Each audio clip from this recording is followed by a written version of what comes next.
የህዝብ ተወካዮች ምክር ቤት በፌስቡክ ገጹ ያጋራው ዜና የወልቂጤ የምርጫ ክልልና የወልቂጤ ከተማ አስተዳደርን ጠቅልሎ ጉራጌ ላልሆነ አካል የሰጠም አሳፋሪ ድርጊት መሆኑ ተገለጸ። ምክር ቤቱ ያጋራው ዜና እንደተለመደው በችልታ የሚታይ ሳይሆን በአስቸኳይ ልማት ወይም ማስተካከያ የሚፈልግ ትልቅ ስህተት ነው።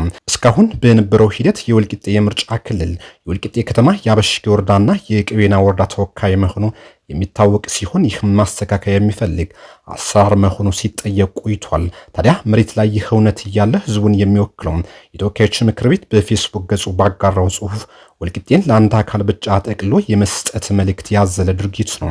ምክር ቤቱ እንዲህ አይነት ስህተት ሲፈጽም ለጉራጌ ህዝብ ያለው ንቀት በገሃድ ከማንጸባረቁ ባሻገር የወልቂጤ ከተማ ባለቤትነት አዲሱ ክልል ከተመሰረተ በኋላ ከተማው ርቆ ልዩ ወረዳ እንዲመሰርት ለተወሰነው ወረዳ የሰጠ ድብቅ አጀንዳ በይፋ ያንጸባረቀበት ድርጊት ነው። የህዝብ ተወካዮች ምክር ቤት ይህን ኃላፊነት የጎደለው የጉራጌ ህዝብ የናቀበት ጽሁፍ በፌስቡክ ገጹ ያጋራው የካቲት 25 ቀን 2018 ዓ.ም ሲሆን ስህተቱን ለማስተካከልም ለማንሳትም አልፈለግም።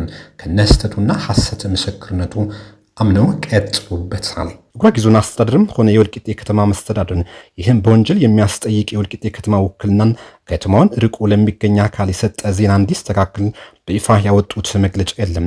ስለ ወልቂጤ ከተማ በተደጋጋሚ በተለያዩ ተቋማትና አካላት የሚሰጡ ስህተቶች የጉራጌ ህዝብ በቀላሉ ሊያልፋቸው የሚገቡ አይደሉም፣ በቀጣይ አሳሳቢ ፈተናዎችን የሚፈጥሩ ናቸው። ሌላው ሀገሪቱ በቀጣይ ለምታደርገው ምርጫ ቦርድ በእጩነት ከተማውን ወክሎ የሚወዳደር እጩ የጉራጌ ህዝብ የማይወክል ከልዩ ወረዳ የተወከለ አካል መሆኑ ጄኔን ለማወቅ ችሏል። ከየትኛውም ወገን ይህን የምርጫ ቦርድ ስህተት ለማስተካከል የተደረገ ጥረትም የለም። የጉራጌ ዞን መቀመጫ ወልቂጤ ከተማን እየተመለከቱ በተለያዩ አካላት የሚነዙ ልዩ ተልዕኮ ያነገቡ ንግግሮች፣ ጽሁፎችና የከተማው ባለቤትነት ላይ ከማንም በላይ የጉራጌ ህዝብ የወከሉ አመራሮች የሚመለከት ቢሆንም ህዝቡ ብሎም ወጣቱ ስለ ከተማው የሚነዙ የስህተት መልእክቶች በአንድነት በመቆም የስህተት ድርጊቶች ወይም ተልዕኮዎች ለማስተካከል ዝግጁ ሊሆን እንደሚገባ መልእክት አልፏል።